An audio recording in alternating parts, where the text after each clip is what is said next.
Bienvenue à l'émission En accord avec le son. Là où nous sommes en accord avec le son.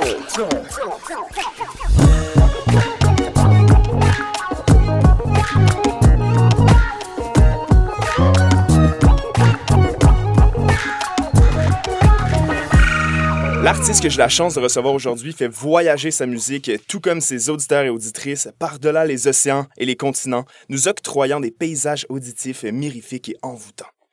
Grand gagnant des Francouvertes 2020 et lauréat d'une multitude de prix prestigieux, il fait paraître son premier album hors pandémie et son deuxième de carrière intitulé « La nuit s'achève ». Je suis absolument enchanté de le recevoir. Mesdames et messieurs, veuillez accueillir Vincent Dufour et Valence. Ça va bien? Ça va bien, toi? Ok, tranquille. Yeah. Félicitations pour ton show de hier soir que tu faisais. C'était un lancement d'album à Montréal dans le cadre des Franco au Studio TD. C'est un show qui a mis la barre haute. Ça déménageait. C'est un très, très, très solide spectacle.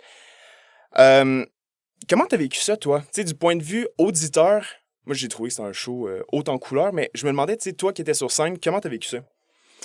Ben, d'abord, merci pour les mots. C'était vraiment un beau moment. Le show, ce spectacle-là, on a eu la chance de jouer à peu près 6-7 fois avant de le présenter hier à Montréal. Hors Montréal, tu veux dire? Oui, c'est ça, avant de le présenter. Ouais, c'est ça, exact. On a joué à Jonquière, Alma et tout. Puis, on dirait qu'hier, ce qui était plaisant, c'est que on l'avait un peu intégré, on l'avait enregistré en nous, puis j'étais vraiment dans le moment présent avec le public. Puis c'était un public qui était vraiment à l'écoute. Puis il y a eu des passages à Montréal où c'était pas nécessairement le cas, où c'était plus bruyant puis tout. Puis hier, c'était vraiment touchant en fait de constater l'écoute des gens. Ouais. Puis ouais, c'est un spectacle c'est un spectacle qui commence plus introspectif, plus dans la mélancolie, puis qui ouvre vraiment vers la fin. Puis je trouve que les 2-3 dernières tunes à la fin, on était comme... Je me sentais vraiment juste en communion Vous avec aviez le l'air public, d'avoir du fun. puis... Toi et tes musiciens, vous aviez l'air de vraiment avoir du fun. J'ai aussi été très impressionné de la manière dont, justement, le spectacle était construit, dans le sens qu'il y avait des interactions aussi avec le public, des éléments drôles. Tu sais, à un moment donné, tu lançais des fleurs dans la salle, tu faisais des jokes. Toute la dynamique sur scène était vraiment bonne. Puis je pense que ça a vraiment fait en sorte que le public s'est dégourdi à un certain stade et comme ça crée un engouement puis comme un party plus que juste comme un spectacle unidimensionnel. Ouais. Fait que ça je vous ai trouvé bon pour ça. Merci. Puis j'ai cru comprendre que tu disais que le dernier show que vous aviez fait au Franco avait été annulé. Ouais, exact. C'est quoi ça? J'ai pas ça d'avoir En fait, compris. on était programmé en 2022. OK. Puis tu sais, je pense 2021, il y en avait pas de festival, ou s'il y avait un festival, c'était mode pandémie et tout. Fait que là, 2022, on attendait ça. Ouais. Puis il y a eu un orage qui a commencé 1 heure avant le spectacle. Parce que c'était un show extérieur. Exact, c'est un show extérieur. Ce qui n'était pas le cas hier. C'est ça. Puis vraiment, je me suis fait dire par l'équipe des Franco que c'était un de leurs seuls spectacles en 10 ans qui a été annulé, là, que c'était exceptionnel, puis qu'ils ont toujours eu vraiment de la chance dans leur spectacle extérieur. Fait que ça m'avait brisé le cœur. Puis hier, j'étais content. En fait, j'étais vraiment rassuré que ce soit en salle cette fois-ci parce que on dirait que j'appréhendais la malchance, c'est ça.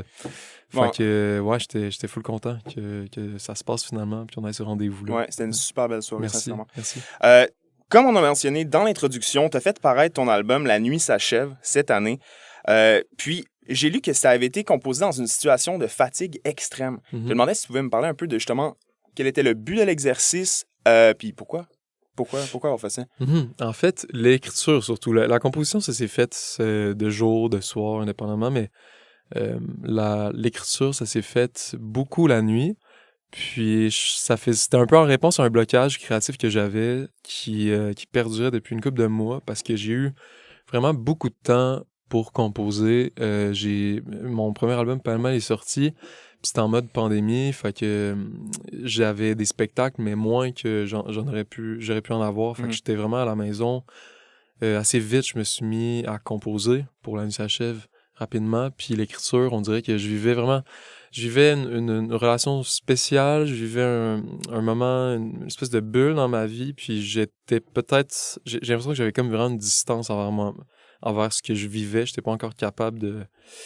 En fait, non, j'avais pas de distance par rapport à la relation que je vivais.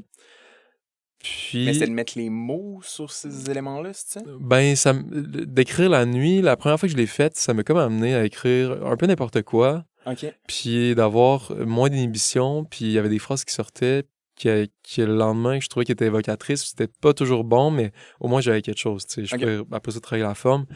Puis là, j'ai refait l'exercice, puis ça m'a vraiment amené à justement écrire des textes très, très introspectifs. Puis cet album-là, pour moi, c'est ça. C'est un album qui est écrit au jeu.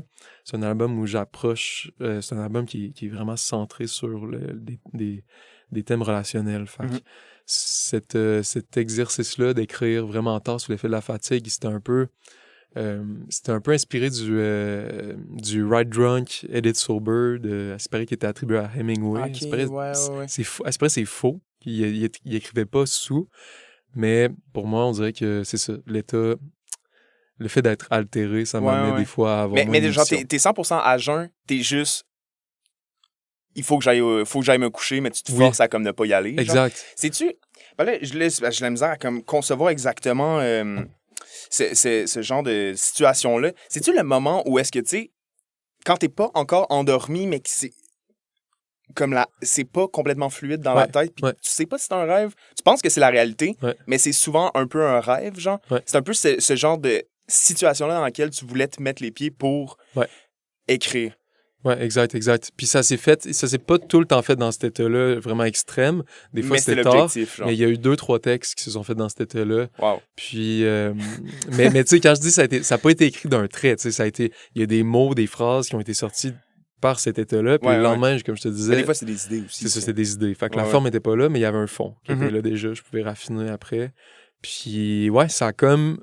De fil en aiguille, je me retrouvais à avoir l'album qui était un peu écrit, puis aussi cette espèce de parcours-là, de chercher mes mots à travers un état altéré, puis finalement les trouver, les mots. Mais je voulais vraiment que l'album, tu sais, qu'il y ait une progression, qu'il soit à l'image de cette espèce de propre cheminement que j'ai vécu dans le parcours d'écriture, tu sais.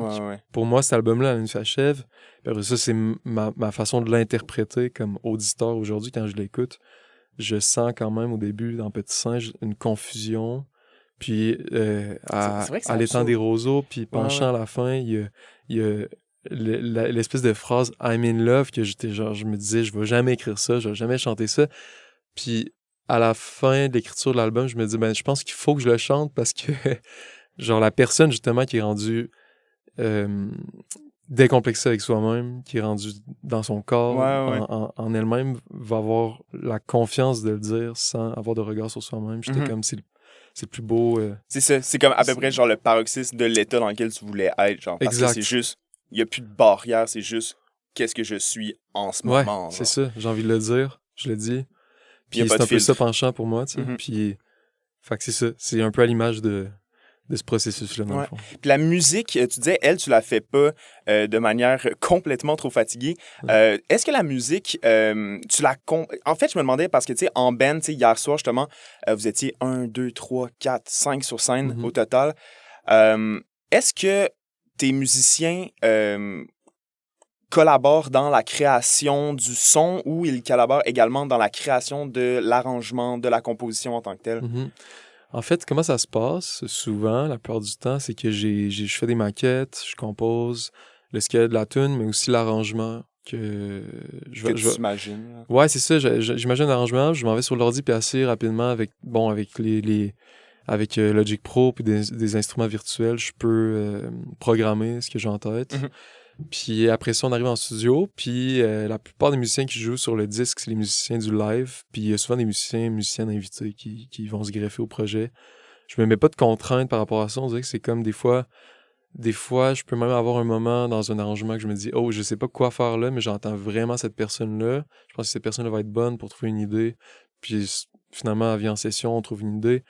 Mais ouais, souvent les musiciens, ils se greffent à l'enregistrement.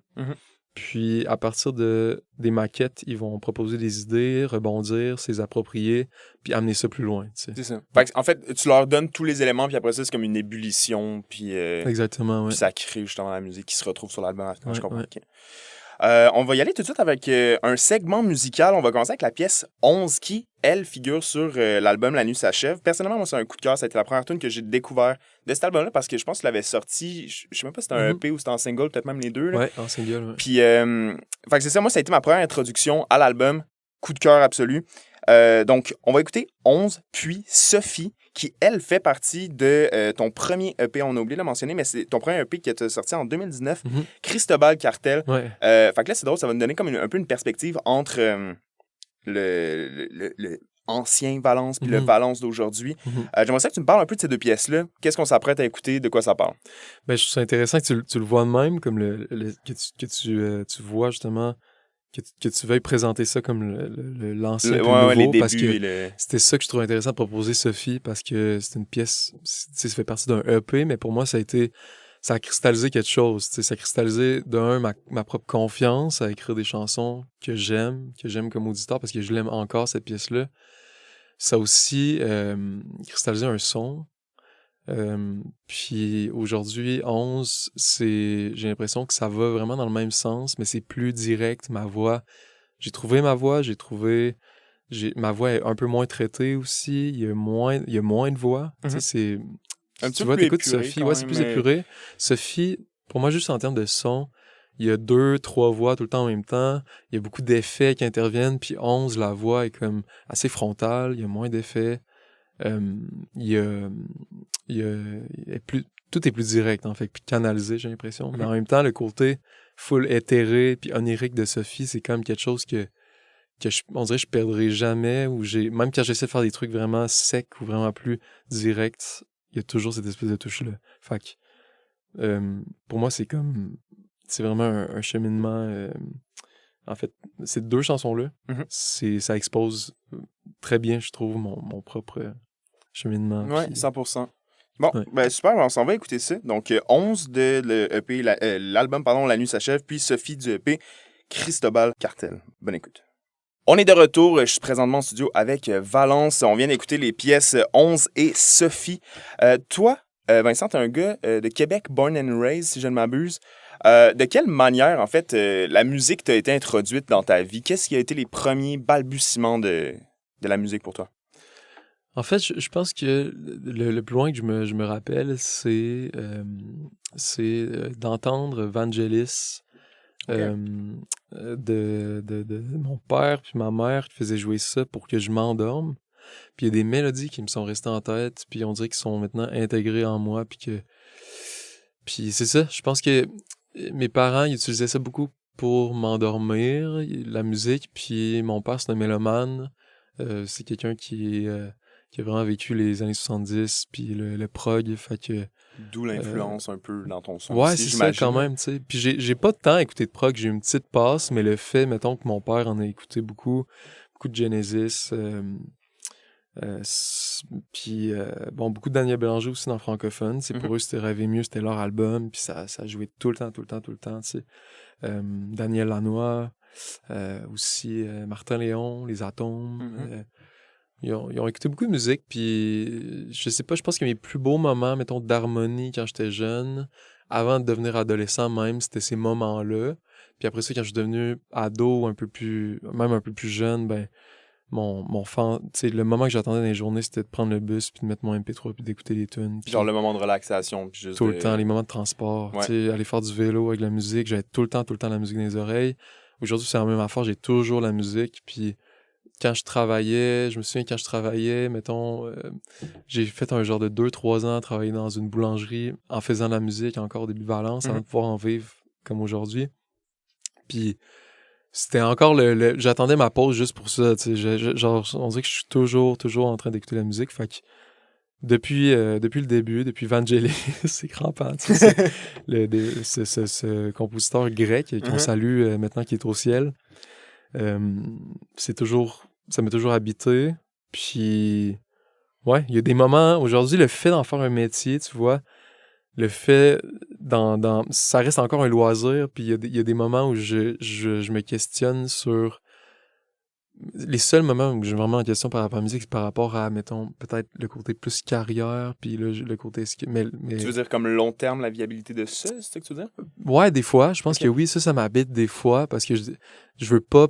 je pense que j'ai la peur, comme tout artiste d'un jour, ne plus être pertinent ou ne plus être... euh, ça m'habite. Puis l'autre chose qui m'habite aussi, en fait, il y a plein de choses qui m'habitent par rapport à ça, mais ce que je veux dire, c'est que le loisir de la musique, il reste tout le temps là, puis j'en écoute tout le temps, tout le temps, tout le temps. Fait que, ouais. Moi, j'ai l'impression que si tu continues, si tu cultives justement ce plaisir-là à faire de la musique, ça va un peu te pousser tout le temps à vouloir justement évoluer. Fait, tu sais, je pense que l'évolution crée justement tu sais, des nouveaux intérêts, puis le fait d'évoluer fait en sorte que, mettons, ta musique va passer justement d'un point A à un point qui est B actuellement, tu sais, puis Mhm. éventuellement l'MNOP, là, tu sais, peu importe. Puis tant que tu continues à avoir du plaisir, tu vas continuer à être pertinent. Je sais pas si ça a du Mhm. sens, mais je le crois Ouais. sincèrement, genre. Fait que, tu sais, si tu cultives Ouais. cet amour-là de la musique, j'ai l'impression Ouais. que ça devrait bien aller. Ouais, mais t'as full raison, tu sais, quand tu regardes des grands artistes qui réussissent à innover, c'est souvent par le jeu, tu sais, puis c'est souvent parce Mhm. qu'ils ont réussi à protéger au-delà de l'industrie puis de leur Une certaine carrière, intégrité. oui, puis qu'ils ont conservé peut-être un genre de carré de sable dans lequel certaines choses vont pas entrer, tu sais, Mhm. puis c'est ça qui est inspirant aussi, tu sais, on voit des artistes qui prennent des décisions qui nous des artistes qui prennent des décisions qu'on sent vraiment libres. Puis je pense qu'elles le sont vraiment, même quand c'est genre, mettons, une pop star américaine, Mhm. qu'on se dit, il est dans une grosse industrie. Des fois, ça se sent, genre que au-delà de l'industrie, il y a des gens qui réussissent à conserver ça. Puis 100%. t'as full raison. Puis j'ai l'impression aussi que les artistes qui perdurent à travers le temps, c'est des artistes qui décident de se réinventer de projet en projet. Donc, ils vont gagner justement assez en confiance et en maturité pour justement essayer d'aller exploiter des nouvelles facettes pour justement continuer à avoir du fun à faire ça. Mhm, ouais. C'est mon impression. Mhm. Puis je me demandais justement, en musique, tout à l'heure, tu as parlé un peu de Logic Pro. Donc, ça s'est fait un peu de manière autodidacte, parce que je sais que Logic Pro, on l'apprend pas avant le cégep, je pense, genre, tu sais, dans certains cas, genre. Donc, Mhm. c'était majoritairement autodidacte. Ouais, c'était full autodidacte. En fait, c'est ça, je suis musicien autodidacte. C'est ça que je te dis aussi. Je te disais tantôt, il y a des doutes qui m'habitent des fois sur tout le côté carrière, aussi le côté musicien où quand je joue avec des musiciens de formation académique ou certains non, en fait. Puis vraiment des bons musiciens, des bonnes musiciennes autour de moi. Puis quand t'es autodidacte, t'as toujours le côté imposteur un peu, tu sais, t'as toujours En tout cas, moi, ça m'a suivi. Puis en même temps, aujourd'hui, ce qui est nice, c'est que je me rends compte, bon, j'ai une meilleure confiance envers mes moyens musicaux, puis je me considère pas comme un musicien, je me considère comme un auteur-compositeur, tu sais. Puis il faut que je joue mes propres tunes, mais maintenant, je prends plaisir à le faire. Logic Pro, moi, j'ai toujours été comme, quand même, très vite, j'étais sur GarageBand, plus jeune, puis je créais genre des espèces de maquettes en bloc, genre, puis je jouais pas de musique, mais j'utilisais comme tous les instruments virtuels. Puis après ça, j'ai étudié en multimédia, fait que là, je programmais, je fais de la programmation de sites web dans mon cégep, puis à l'université, après ça, j'étais en design graphique. Puis là, c'était plus le côté visuel. Mais j'ai toujours été, c'est drôle, j'ai toujours été sur l'ordinateur. Puis je pense que mon époque me j'étais dans la bonne époque pour vivre C'est dans cette plus approche-là évident musicale. d'être Parce devant que, l'ordinateur. exact. Puis aujourd'hui, je suis comme plus décomplexé par rapport à ça parce que j'ai l'impression que le laptop est comme rendu d'une certaine façon un instrument en tant que 100%. tel. Puis je prends plaisir à ça. Puis La Nuit s'achève, c'est un album hyper organique, vraiment pas dans cette approche-là.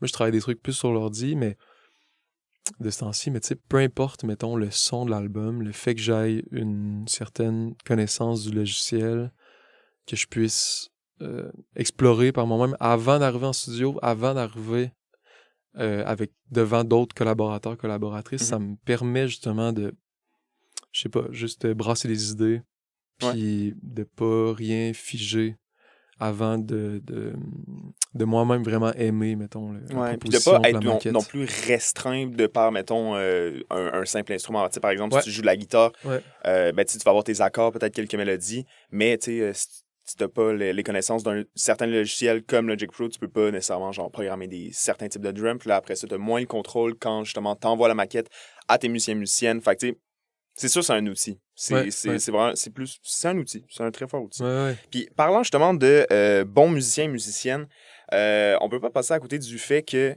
à Québec, on dirait qu'il se passe quelque chose. Ouais. Dans le sens, tu as travaillé justement pour La Nuit s'achève avec Alex Martel, qui est réalisateur de comme une panoplie de gros artistes. À Québec, il y a aussi Lou Adriane, Ariane Roy, Hubert Lenoir.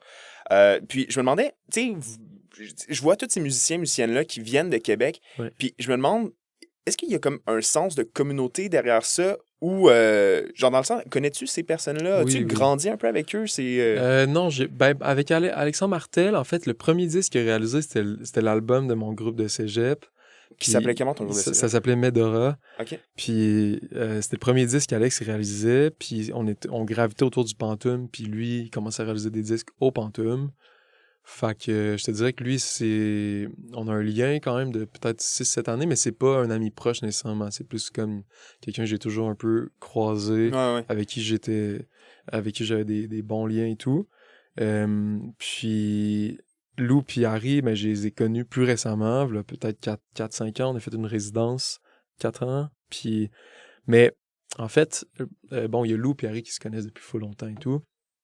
Mais en fait, je pense que la communauté est petite à Québec, fait qu'on on crée des liens quand même assez rapidement avec les gens. C'est comme c'est facile. Plus dense un peu. Là.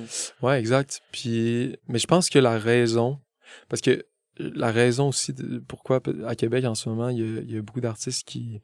Il y a une ébullition, ben, il y a le Pantoum, il y a l'Ampli de Québec. Le Pantoum, en fait, c'est une salle de spectacle et une salle de studio, de pratique. C'est exact. Eux, ils se décrivent comme un complexe créatif. Fait qu'ils ont une salle de spectacle, ils ont un studio, plusieurs régies. Fait que t'as plein d'artistes qui ont leur propre régie, qui travaillent là quotidiennement. Puis t'as aussi des salles de pratique. Puis ça a toujours été un espèce de projet qui était pas subventionné. Okay. Donc, ils ne voulaient pas avoir nécessairement d'aide publique pour pas être redevables, je pense. Là, je ne vais pas leur donner d'intention, mais je pense que c'est comme ça qu'ils le présenteraient. Puis aussi qu'ils n'étaient pas... qu'ils se voulaient vraiment très, très communautaristes. Fait que c'était... Parce que ça a marché. été vraiment des gens qui ont mis leur propre argent pendant longtemps pour maintenir des coûts vraiment bas. Mm-hmm.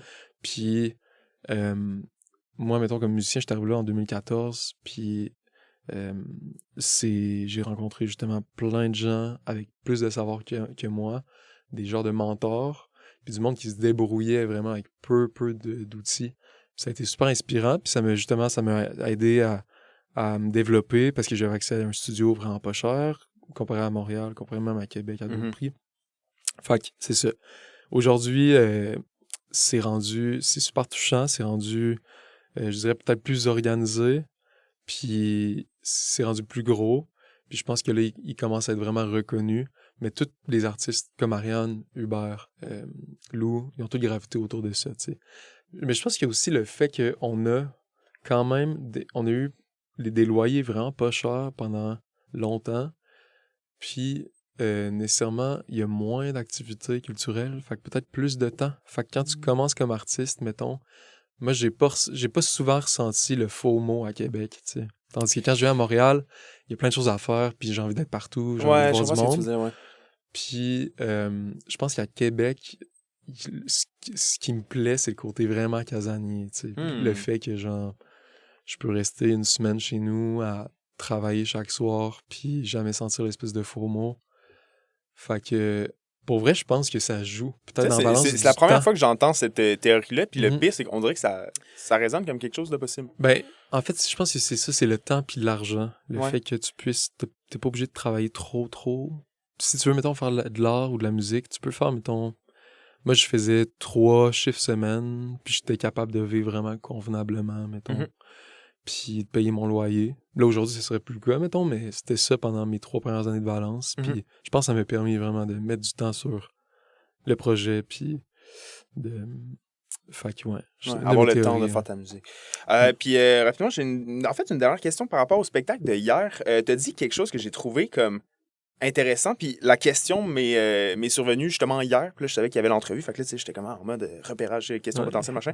Mais t'as dit que en spectacle, il y a des chansons que tu ne joues plus parce que tu les aimes tout simplement plus. Ouais. Je me demandais, est-ce que c'est le fait que c'est-tu à cause des paroles, j'en sais plus, ça correspond plus avec la personne que tu es aujourd'hui, ou c'est plus par rapport à la musique qui peut-être s'applique moins à qu'est-ce que tu veux donner en show? Ben, c'est les deux, en fait. C'est Ok. n'importe quel. C'est très émotif comme choix, tu sais. Mhm. Mais après ça, j'entre un peu. J'ai. Comment dire? j- j'ai aussi. Il y a certaines personnes aussi, des fois, qui me demandent de jouer certaines tunes. Ouais. Puis j'ai envie de les jouer aussi, des fois, juste pour le monde, tu sais. Puis. Mais l'affaire, c'est qu'il n'y a pas grande tune que j'aime plus de mon répertoire tant que ça. Tu sais, hier, j'ai parlé de Jeu Aquarium, justement. Mhm. C'est aussi une anecdote autour d'un moment où on l'a comme réintégré dans le set puis ça marchait bien. Mais ce que je veux dire, c'est que je pense que le live, ce qui est cool, c'est que tu peux toujours réarranger comme tu veux. Si t'aimes pas certaines lignes de texte, tu peux décider de couper un couplet puis un refrain puis de Ouais, faire ouais. un thème au lieu de la musique, tu Ouais, sais. ouais. Puis moi, j'aime voir le live de même comme quelque chose de vraiment comme fluide où C'est pas on figé. donne Là. on donne une nouvelle forme à Ouais. quelque chose de vieux.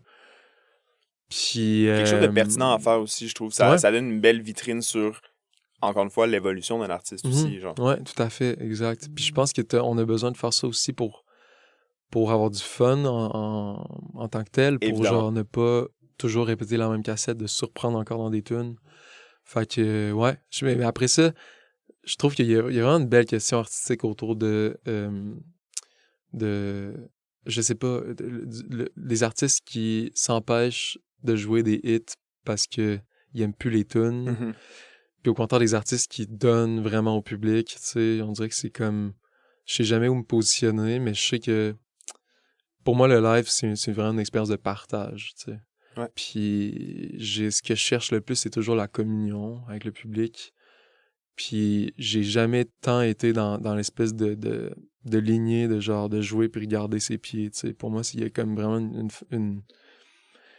il y a comme une urgence, on dirait, aujourd'hui, on manque tellement de moments d'harmonie, je trouve, puis ben, c'est facile à dire, mais je pense que c'est ça. Je pense il y a vraiment une genre d'atomisation de la culture, de la consommation de la culture, puis je pense que le live, c'est le moment d'harmonie qui reste, tu sais. Mhm. C'est un moment tellement précieux où tu peux vraiment... Tout le monde peut vivre les mêmes émotions en même temps, tu sais, puis ça, c'est incroyable. Je trouve le live, Ouais. c'est la force du live. Fait que c'est la raison pour laquelle je pense que maintenant, je suis plus de l'école que ce moment-là est un partage pour moi, vraiment, Mhm. tu sais. Il y a une communication, il y a une communion pour moi qui doit s'opérer, tu sais. Ouais. Fait que- Non, mais je trouve que c'est bien dit parce que, en tout cas, hier, je le sentais, puis je veux dire, là, on est en pleine franco. Puis là, j'ai l'impression que je fais un marathon, là, tellement genre, je vois des shows, puis à un moment donné, Ouais. je commence à être épuisé et tout. Ouais. Mais qu'est-ce qui ressort de ça? C'est vraiment l'énergie de foule. C'est ça que je trouve qui est complètement. Qu'on a la chance d'avoir au Québec. Les artistes sont très. Tu sais, c'est pas des. Il y a des foules qui sont complètement immenses, puis à un certain stade, c'est difficile de comme avoir une connexion avec le public.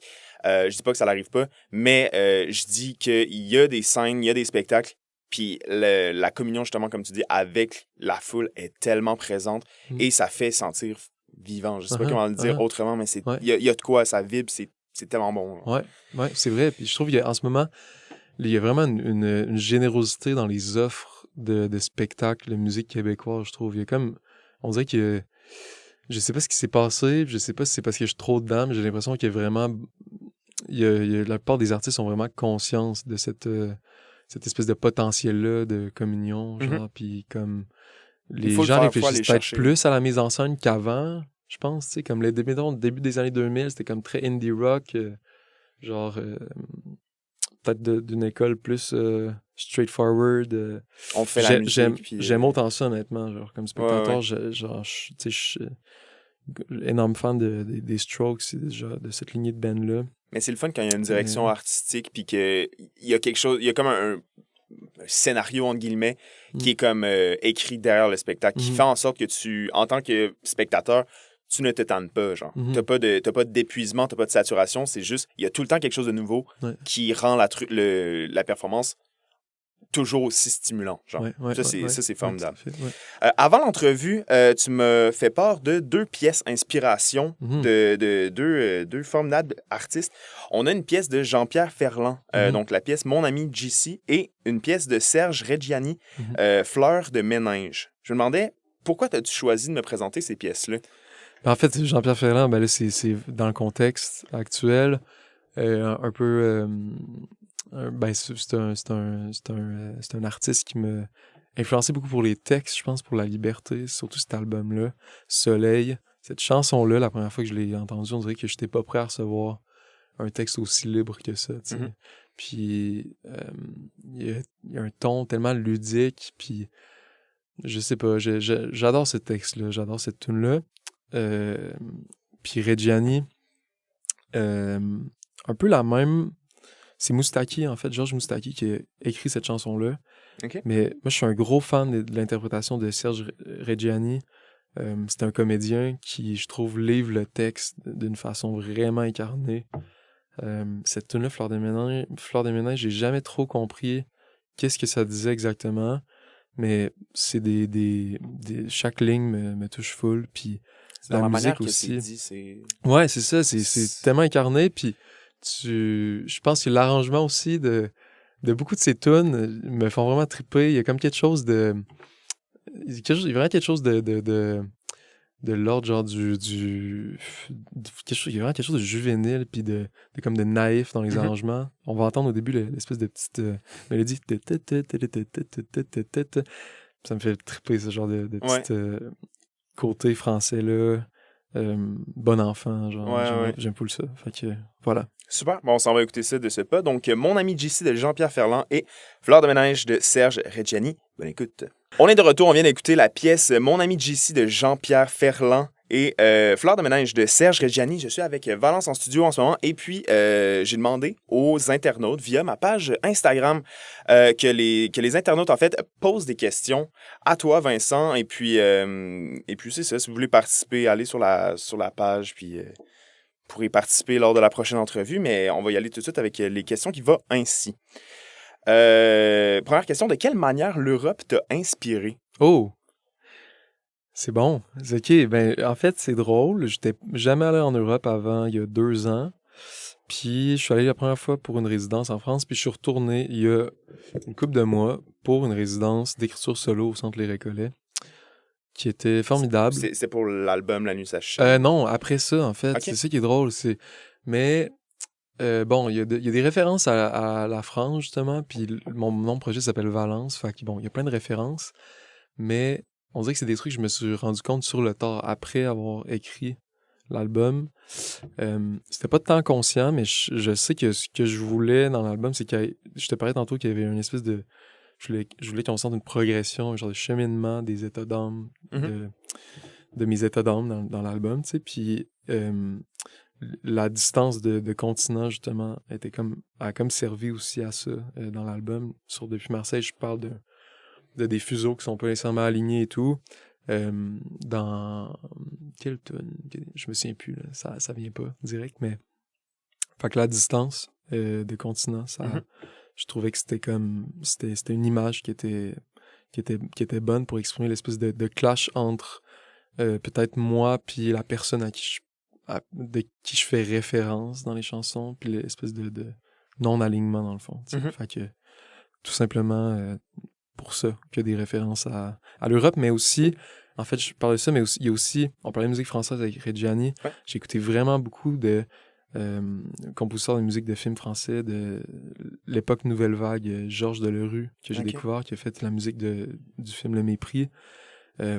Vladimir Cosma aussi, Francis Lai. Ces 3 artistes-là, il y en a d'autres aussi. Je suis plongé là-dedans. François de Roubaix. Puis je te parlais tantôt d'une espèce de naïveté des mélodies.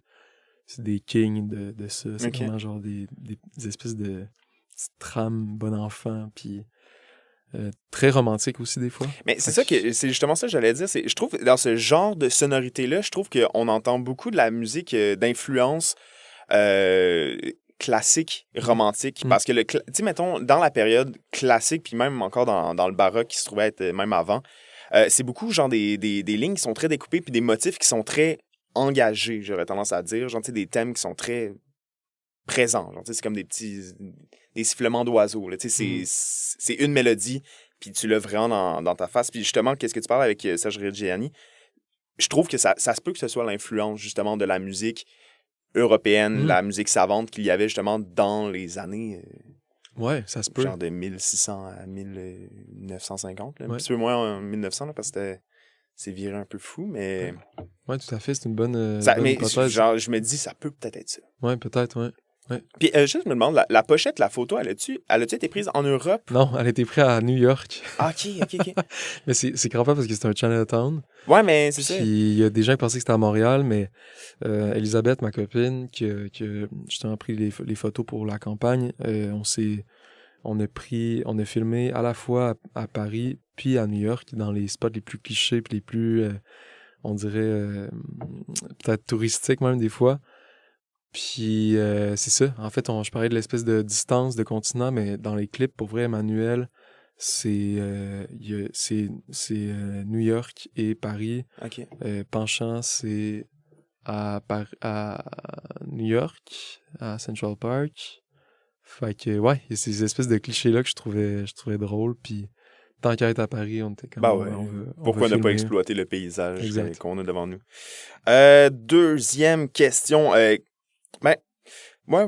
Qu'est-ce qui a causé le changement de sonorité entre les deux albums? Entre, sans doute, Pêle-mêle et La nuit s'achève.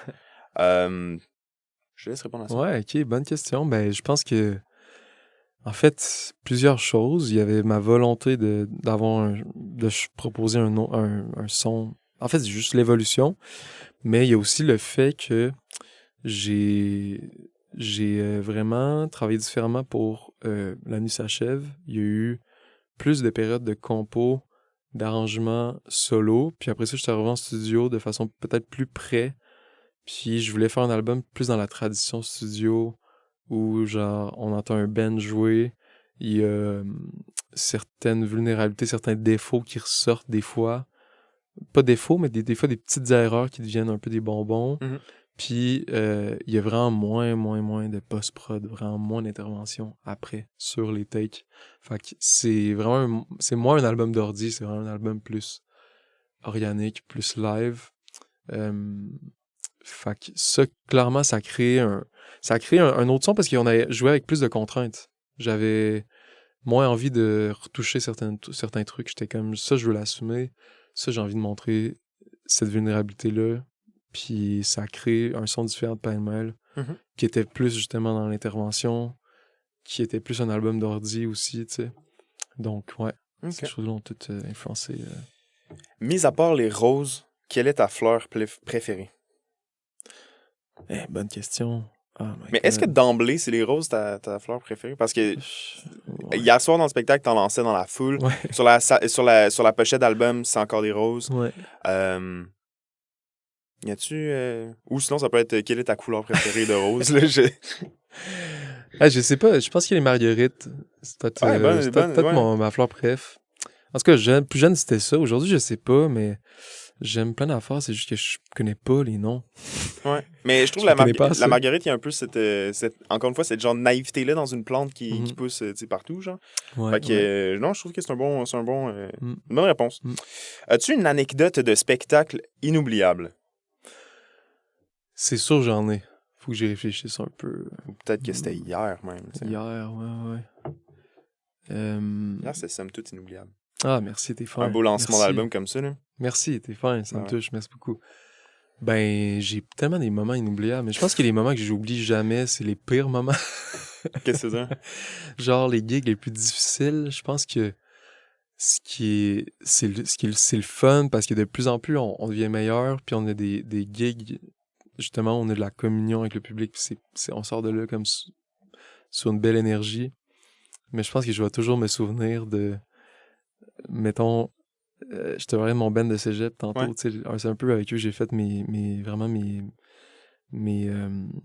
premières armes, puis genre une gig, par exemple, à Baie-Saint-Paul, au Tournée Charlot, où le bar, il est un peu divisé en deux, okay? Fait que ça fait une espèce de, comment dire, ça fait une espèce de U, si tu veux. OK.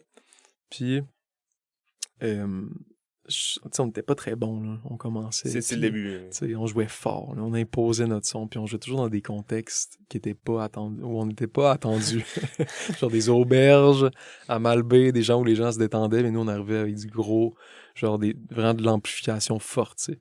Fait que le bar était fait en U. Nous, on jouait dans la partie gauche. Puis, on s'était installé face à l'autre partie, tu sais. Bon, c'est un peu complexe, mais imaginez juste qu'on joue devant, mettons, des gens, ça brosse, mais les gens, ils brossent ensemble vraiment, tu sais, dans l'autre partie du U. Ouais. Mais ils veulent pas nous entendre. Ouais, c'est ça, ils sont pas là pour vous, ils sont pas là pour encore une nous, fois, tu sais. Puis, tout le long, pendant qu'on joue, on entend des commentaires du monde qui disent « Est-ce que band de marde » ou « Est-ce que band pourquoi ils jouent aussi fort des affaires de même ?» Puis, c'est genre, tu sais, il y en a eu tellement d'expériences de même avec ce band-là. Puis, au final, c'est comme vraiment des moments touchants parce que ça me rappelle qu'on était les 4 ensemble, puis tu sais, on était un band. Fait qu'il y a vraiment quelque chose on splittait à 4 un peu la charge de ces moments-là, si tu vois. Puis on en riait. Est-ce que ça vous affectait? Ouais, ben oui, ça nous affectait. Mais vous étiez en mesure d'en rire tout de même un peu? Ouais, parce qu'on avait... le band faisant ça, on avait peut-être plus de distance face à ça, puis c'était comme... Ben genre, c'est pas nécessairement de ma faute personnellement, ni de ta faute à toi. C'est genre, dans le fond, c'est comme l'identité genre du band qui prend ça. Fait que c'était... Tout ça, il y en a eu tellement. Il y a eu des moments où on jouait devant 2 personnes, 2 hommes, ça brosse, puis... qui nous demandait de jouer du Guns N' Roses, genre, puis on faisait les thèmes, mettons, de Sweet Child O' Mine en joke, des affaires de même. Ouais. Fait que ça c'est je pense que c'est des moments vraiment inoubliables dans le sens que c'est comme... C'est les débuts de carrière. Ouais, puis tu sais, ça te rappelle aussi pourquoi tu fais ça, tu sais. Puis moi, ça me rappelle que je faisais ça vraiment pour la communauté, puis pour le fait, genre, de faire de la route avant, le fait de, genre, de rire après avec mes amis, tu sais, puis que c'est vraiment une affaire de communauté. Puis ça l'est encore. Puis les shows aujourd'hui sont comme fucking le fun, vraiment touchant la plupart du temps. Puis je te dirais que mes plus beaux moments, c'est souvent aussi mes moments de route, les moments genre où on est après le show, puis je sais pas, les moments de joke, les moments de chilling, puis de... Parce que aussi, c'est ça que tu disais pendant le spectacle hier soir. Là, j'arrête pas d'y revenir, là, mais c'est juste parce que c'est vraiment mémoire. Tu disais, mettons, tes musiciens, c'est aussi tes meilleurs amis, genre. Fait que le fait de genre voyager avec eux, parce que tu sais, ça arrive aussi des fois que j'entends justement que les artistes sont comme faire la route, c'est pas la partie la plus fun, tu sais. Sauf que si tu réussis à y trouver du plaisir, il y a quand même une bonne partie de temps qui est investie dans le déplacement d'un groupe au complet. Genre. Fait que si tu réussis à avoir du fun avec tes amis, c'est quand même vraiment plus agréable que full. Si, mettons, tu y vas un peu à reculons. Là. Full, tu sais, au final, ces journées-là, c'est des journées de 9-10 heures, souvent plus, tu sais, des journées de 12 heures et plus, là. Fait qu'il y a 1 heure de show, mais il y a comme 10 heures d'attente. Fait que si t'es mal entouré, c'est sûr que ça va être pénible, mais c'est ça, moi j'ai la chance de jouer vraiment avec mes meilleurs amis, puis les moments où on se voit, c'est souvent les moments qui sont dédiés à la musique. Fait que c'est vraiment, vraiment heureux comme contexte, puis comme événement, ouais. On va aller avec un segment musical. On va écouter 2 pièces depuis Marseille et Rosier. Mais juste avant, j'ai une question qui me permet de faire une excellente transition. Que s'est-il passé à Marseille? C'est une bonne question. En fait, c'est ça, c'est qu'il s'est passé pas grand-chose de significatif. Mais en revenant de mon voyage, j'étais dans l'avion, puis j'ai écrit ces lignes-là, puis...